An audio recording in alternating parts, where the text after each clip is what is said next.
नमस्कार प्यारे बच्चों, कैसे हो आप लोग। आज हम लोग जो है कि मध्य प्रदेश के क्लास 8 के सामाजिक विज्ञान में पाठ 23 देख लेते हैं। पाठ का नाम है ऑस्ट्रेलिया महाद्वीप का भौगोलिक स्वरूप। हम लोग इसमें जानेंगे ऑस्ट्रेलिया के महाद्वीपीय क्षेत्र, स्थिति एवं विस्तार को मानचित्र में पहचानना।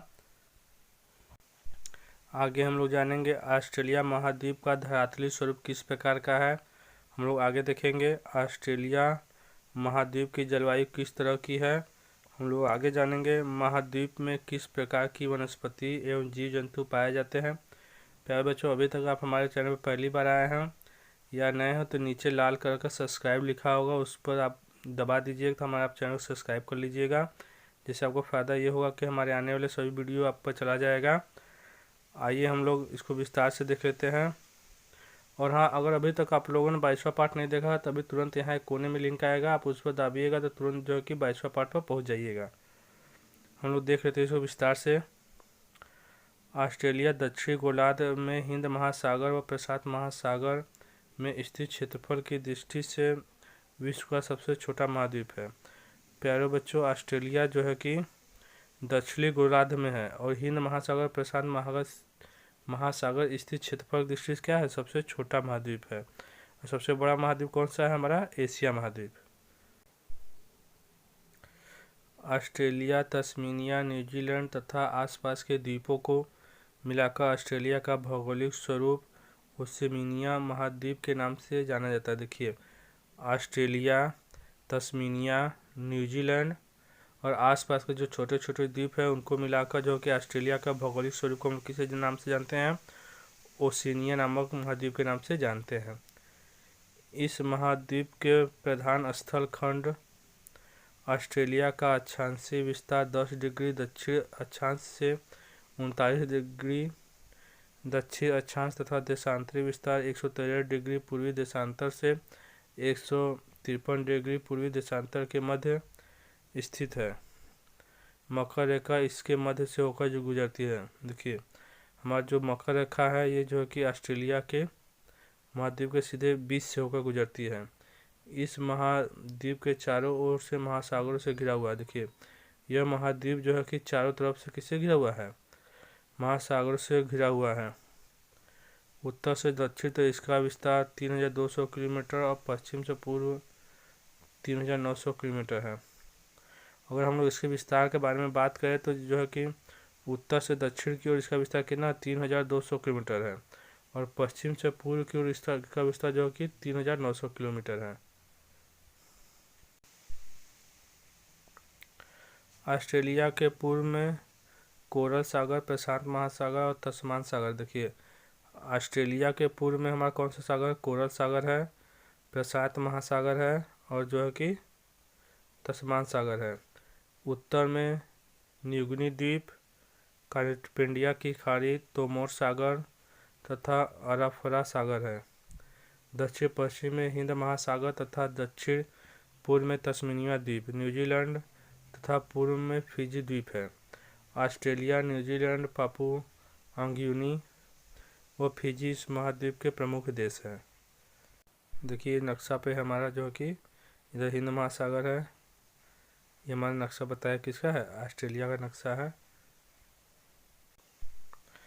विश्व में ऑस्ट्रेलिया ही एकमात्र ऐसा देश है जो पूरे महाद्वीप पर फैला है। देखिए, विश्व में ऑस्ट्रेलिया ही एक ऐसा महाद्वीप है जो कि जिसका विस्तार पूरे महाद्वीप पर है, इसलिए इसे द्वीपीय महाद्वीप भी कहते हैं। इसलिए हम इसे क्या कहते हैं, द्वीपीय महाद्वीप भी कहते हैं। ऑस्ट्रेलिया का क्षेत्रफल जो इसका क्षेत्रफल हमारा कितना है, 76,86,850 वर्ग किलोमीटर है। ऑस्ट्रेलिया का हमारा क्षेत्रफल कितना है, 76,86,805 वर्ग किलोमीटर है। हम लोग विशेष बातें इसमें देख लेते हैं। द्वीप ऐसा भूभाग है जो चारों ओर से जल से घिरा हो। देखिए, हम लोग द्वीप ऐसे भागों को कहेंगे जो चारों तरफ से क्या हो, जल से घिरा हो, द्वीप कहलाता है। इसको हम लोग क्या कहते हैं, द्वीप कहते हैं। जैसे समुद्र में कोई द्वीप है, ऊंचा जमीन हो गया है, उस पर आदमी रह तो क्या हो गया, हमारा द्वीप रह हो गया। हम लोग आगे देख लेते हैं। खाड़ी तीन ओर से भूभाग द्वारा घिरा समुद्री भाग खाड़ी कहलाता है। देखिए 3 ओर से अगर घिरा हुआ समुद्री भाग को हम लोग क्या कहते हैं, खाड़ी कहलाते हैं। हम लोग धरातली स्वरूप देख लेते हैं। ऑस्ट्रेलिया महाद्वीप के भूभाग को धरातल की बनावट के आधार पर 4 भागों में बांटा जा सकता है।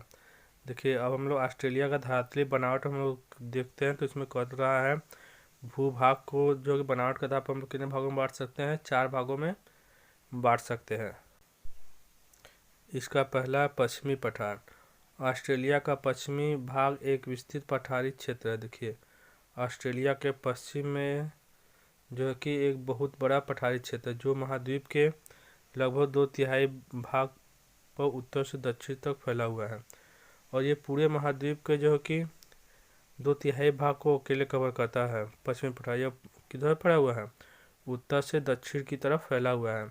यहाँ वर्षा की कमी के कारण मरुस्थल या अर्ध मरुस्थल है। देखिए यहाँ पे वर्षा बहुत का पठार है, तो जो कि वर्षा कम होती है, जिसके कारण यहाँ पर क्या पाया जाता है, मरुस्थल पाया जाता है या अर्ध मरुस्थल पाया जाता है। उत्तरी भाग में ग्रेट सेंटी मरुस्थल तथा दक्षिणी भाग में ग्रेट विक्टोरिया मरुस्थल फैले हैं। देखिए उत्तरी भाग में जो है कि हमारा क्या फैला हुआ है, ग्रेट सेंट्री मरुस्थल फैला हुआ है, जबकि दक्षिणी भाग में हमारा ग्रेट विक्टोरिया मरुस्थल है। यह क्षेत्र पुराने चट्टानों का बना है। यह क्षेत्र कैसे बना है, हमारे पुरानी चट्टानों से मिलकर बना है।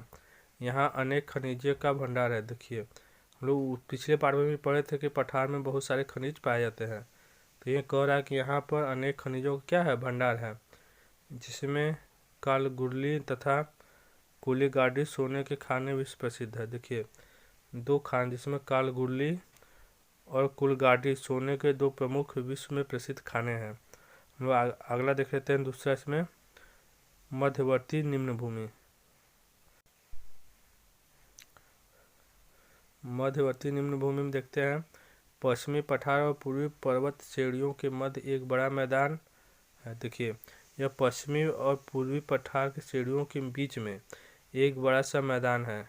ठीक, यह मैदान उत्तर में कारपेंटिया की खाड़ी से लेकर दक्षिण में ऑस्ट्रेलिया के दक्षिण तटीय क्षेत्र तक फैला हुआ है।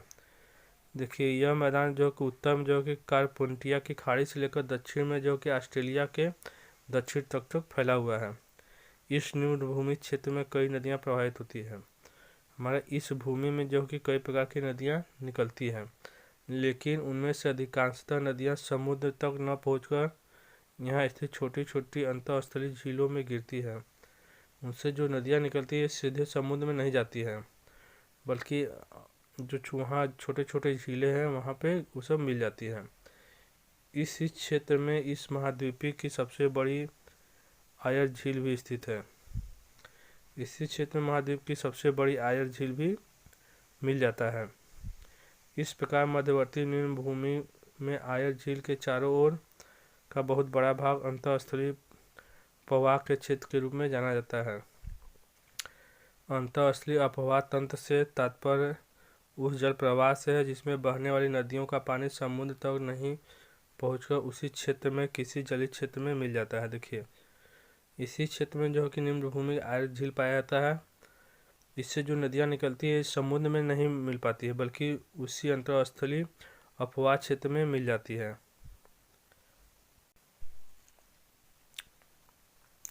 मर्रे एवं डार्लिंग ऑस्ट्रेलिया की प्रमुख नदियां हैं। देखिए ऑस्ट्रेलिया की प्रमुख नदी कौन सी है, मर्रे एक, डार्लिंग। ये दोनों नदियां समुद्र में गिरती हैं।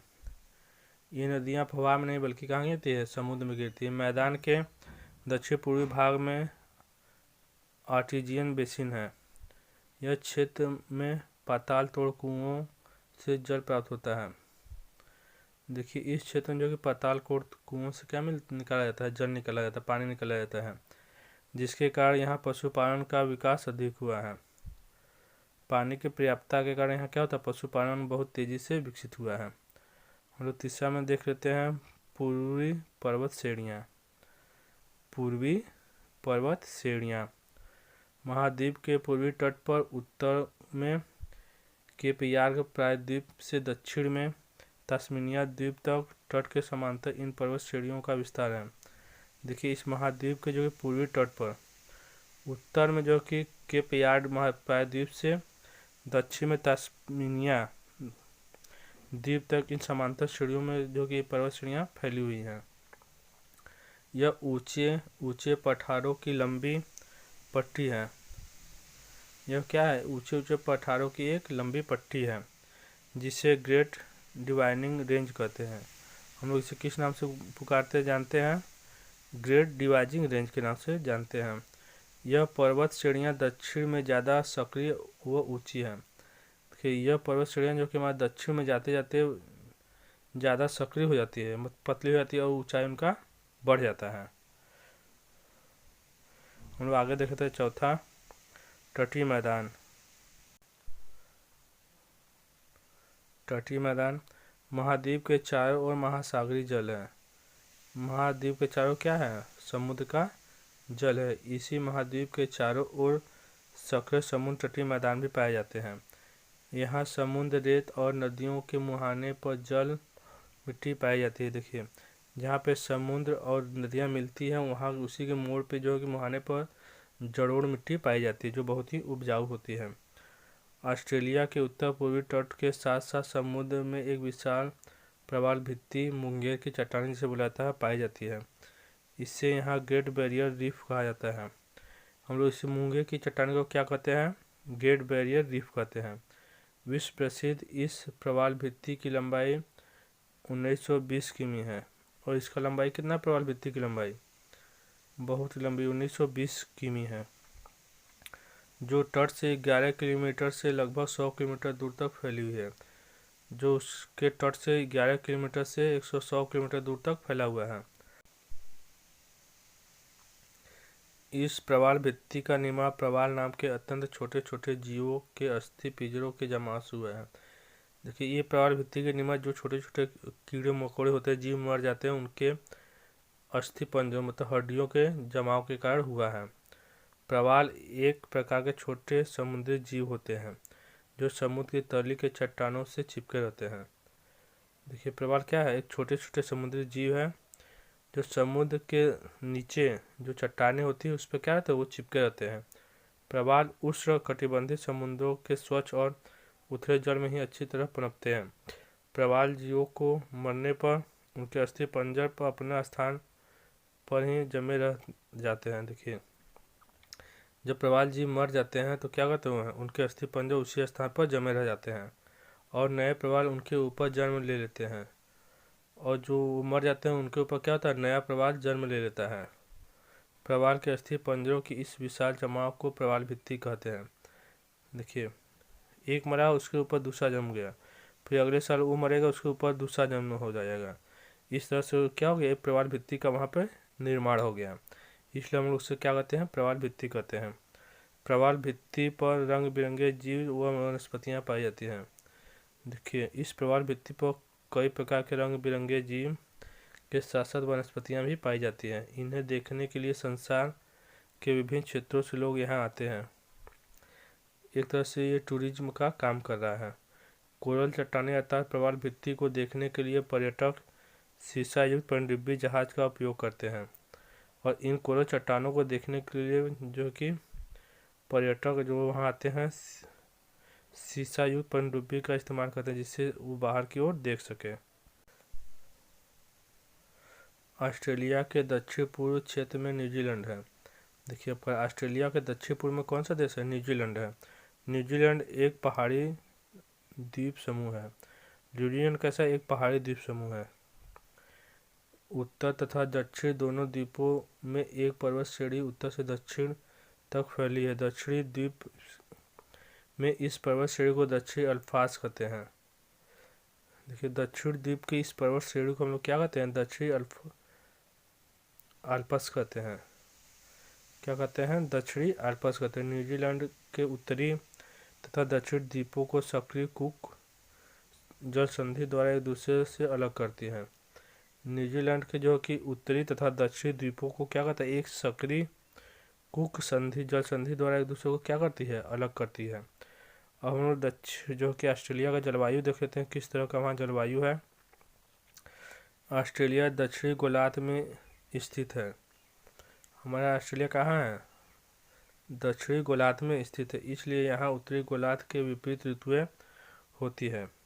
इस कारण देखिए उत्तरी गोलार्ध में मान लीजिए वहाँ गर्मी रहेगा तो उसके विपरीत ठीक वहाँ क्या रहेगा, ठंड रहेगा। यहाँ ठंड रहेगा तो वहाँ गर्मी रहेगा। जब भारत में जो उत्तरी गोलार्ध में है ग्रीष्म ऋतु होती है तो उस समय ऑस्ट्रेलिया में शीत ऋतु होती है। देखिए हमारा भारत किस गोलार्ध में स्थित है, उत्तरी गोलार्ध में स्थित है। जब यहाँ ग्रीष्म मतलब गर्मी का समय होगा तो उस समय ऑस्ट्रेलिया में कौन सा समय होगा, ठंड का दिन होगा। 22 दिसंबर को सूर्य की सीधी किरणें मकर रेखा पर पड़ती है। देखिए हमारा 22 दिसंबर को जो है कि सूर्य की सीधी किरणें किस पर पड़ती है, मकर रेखा पर पड़ती है। बताइए इस समय भारत और ऑस्ट्रेलिया में कौन कौन सी ऋतुएं होंगी। देखिए 22 दिसंबर को भारत में क्या होगा, ठंड होगा, तो वहाँ जो है कि गर्मी होगा। हम लोग आगे देखते हैं ऑस्ट्रेलिया में वर्षा मुख्यतः दक्षिण पूर्वी व्यापारिक हवाओं से होती है। देखिए हमारा ऑस्ट्रेलिया में जो है कि वर्षा किससे होता है, दक्षिण पूर्वी मानसूनों व्यापारी हवाओं द्वारा होता है। ऑस्ट्रेलिया महाद्वीप की धरातली बनावट के कारण पूर्वी पृथ्वी तट पर अधिक वर्षा होती है। देखिए ऑस्ट्रेलिया महाद्वीप का जो धरातली बनावट है उसके कारण पूर्वी तटीय तट पर अधिक वर्षा होती है। शेष मध्य व पश्चिमी भाग शुष्क रहते हैं। शेष में मध्य वर्षा होती है तथा जब पश्चिम तक मानसूनें पहुँचती तो वहाँ जाते जाते क्या हो जाती हैं, शुष्क हो जाती हैं। पूर्वी श्रेणियों के अलावा पश्चिमी व मध्य भाग में कई ऊंचे पर्वत श्रेणी क्षेत्र नहीं है जो भाप भरी हवाओं को रोक सके। देखिए जब ये पूर्वी श्रेणियों तो यहाँ बारिश करा देती हैं, लेकिन जैसे जैसे पश्चिमी व मध्य में जाती है तो वहाँ कोई ऊंचा पर्वत नहीं है जिससे कि वो बारिश करा सके, जिससे वर्षा हो। इसलिए ऑस्ट्रेलिया के पश्चिमी भाग में विशाल मरुस्थल पाया जाता है। इसी कारण ऑस्ट्रेलिया के जो कि पश्चिमी भाग में क्या होता है, एक बहुत बड़ा मरुस्थल पाया जाता है। उत्तर तटीय क्षेत्रों में मानसूनी हवाओं द्वारा तथा दक्षिण तटीय क्षेत्रों में विशेषकर तस्मानिया द्वीप में पछुआ हवाओं द्वारा वर्षा होती है। उत्तर तटीय क्षेत्र में मानसूनी हवाओं द्वारा तथा दक्षिण तटीय क्षेत्रों में विशेषकर तस्मानिया द्वीप में पछुआ हवा द्वारा जो कि हमारी वर्षा होती है। आइए हम लोग वनस्पति एवं जीव जंतु देख लेते हैं कि ऑस्ट्रेलिया में कैसा पाया जाता है। किसी क्षेत्र की जलवायु व धरातलीय स्वरूप का उस क्षेत्र की वनस्पति पर प्रभाव पड़ता है। देखिए किसी क्षेत्र का जिस तरह से जलवायु तथा धरातलीय स्वरूप होगा वहाँ पर उसी प्रकार की वनस्पति तथा जीव जंतु पाए जाएंगे। ऑस्ट्रेलिया में वर्षा के वितरण के अनुसार वनस्पति पाई जाती है। देखिए ऑस्ट्रेलिया में भी उसी तरह जिस तरह वर्षा का वितरण होता है उसी तरह की वनस्पतियाँ पाई जाती हैं। तटीय क्षेत्रों में जहाँ अधिक वर्षा होती है वहाँ बड़े बड़े वृक्ष व वन पाए जाते हैं। देखिए समुद्र के तटीय क्षेत्रों में जहाँ वर्षा अधिक होती है वहाँ बड़े बड़े वृक्ष तथा वन पाए जाते हैं। पश्चिमी व मध्यवर्ती शुष्क भागों में कटीली झाड़ियाँ व घास पाई जाती है। देखिए पश्चिम में जाती तो वहाँ वर्षा नहीं होती है जिसका वहाँ क्या पाई जाती है, कटीली छोटी छोटी झाड़ियाँ पाई जाती हैं। ऑस्ट्रेलिया के उत्तरी व पूर्वी क्षेत्रों में अधिक वर्षा व ताप के कारण उष्णकटिबंधीय वन पाए जाते हैं। देखिए ऑस्ट्रेलिया के उत्तरी व उत्तरी पूर्व क्षेत्रों में अधिक वर्षा व ताप के कारण कौन सा क्षेत्र कारण पाया जाता है, उष्णकटिबंधीय वन पाया जाता है। इनमें देवदार, ताड़, बांस, बाओबाब व बोतल वृक्ष मुख्य है। देखिए इन वनों में जो कि हमारा देवदार का वृक्ष पाया जाता है, ताड़ का वृक्ष पाया जाता है, इसके अलावा जो कि बांस का वृक्ष पाया जाता है, बाओबाब का व बोतल का वृक्ष पाए जाते हैं। दक्षिण पश्चिमी तथा दक्षिण पूर्वी भागों में तथा तस्मानिया में शीतोष्ण वन पाए जाते हैं। ऑस्ट्रेलिया की इन वनों में मुख्य वृक्ष यूकेलिप्टस है। देखिए ऑस्ट्रेलिया के इन वनों में मुख्य रूप से क्या पाया जाता है, यूकेलिप्टस पाया जाता है। यहाँ लगभग 500 से अधिक प्रजाति के यूकेलिप्टस पाए जाते हैं। यहाँ पर 500 से अधिक प्रजाति के यूकेलिप्टस पाए जाते हैं। यहाँ का कोआला नामक जंतु पेड़ों पर ही रहता है। देखिए यहाँ पर एक जंतु पाया जाता है जो उसका क्या नाम है, कोआला। ये कहाँ रहता है, पेड़ों पर ही रहता है। यूकेलिप्टस के पेड़ों की पत्तियों खाता है और क्या कहता है, वह पेड़ों पर रखकर यूकेलिप्टस की पत्तियों को ही खाता है। ऑस्ट्रेलिया के मध्यवर्ती भाग में कम वर्षा वाले क्षेत्रों में पेड़ व घास के साथ साथ होती है। देखिए, ऑस्ट्रेलिया के मध्यवर्ती भाग में जहाँ बारिश होती है लेकिन कम होती है, वहाँ पेड़ व घास पाया जाता है।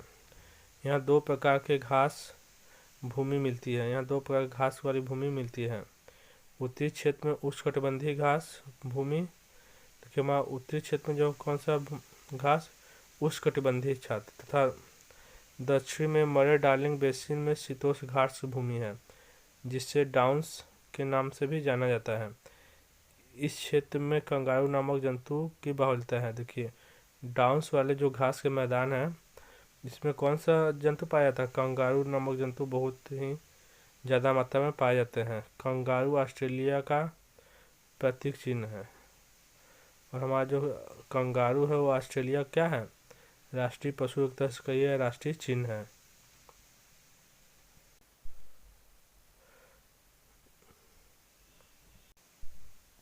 देखिए, ये कंगारू है जो डाउन्स के घास के मैदानों में पाया जाता है।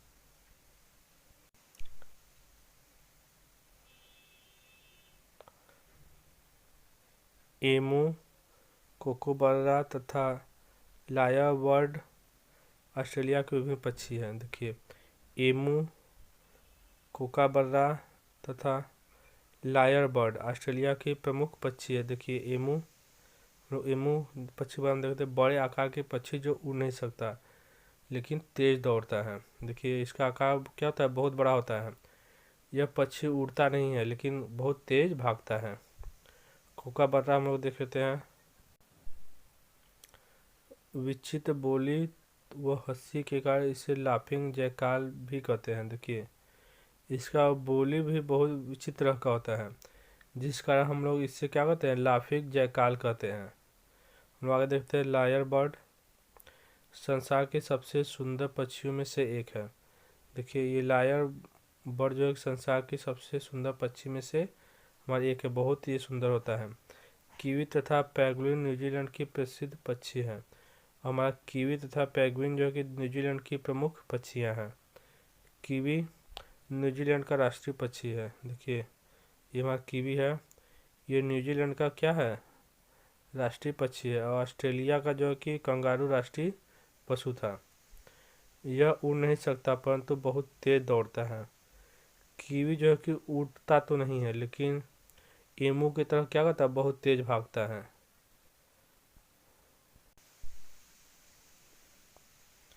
हम लोग अभ्यास देख लेते हैं। निम्नलिखित प्रश्नों के सही विकल्प चुनकर लिखिए।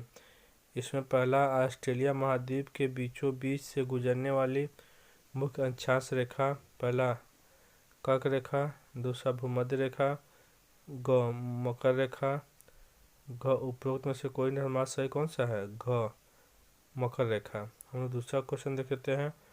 प्रायद्वीपीय महाद्वीप किसे कहते हैं, क अंटार्कटिका, ख ऑस्ट्रेलिया, ग एशिया, घ अमेरिका। तो हमारा सही कौन सा है इसमें, ख ऑस्ट्रेलिया है। हम लोग तीसरा देख लेते हैं। ऑस्ट्रेलिया महाद्वीप क्षेत्र का एक कौन सा देश, एक कौन सा है इसमें, क फिजी, ख क्यूबा, ग चिली, घ बोनिया। तो हमारा इसमें सही कौन सा है,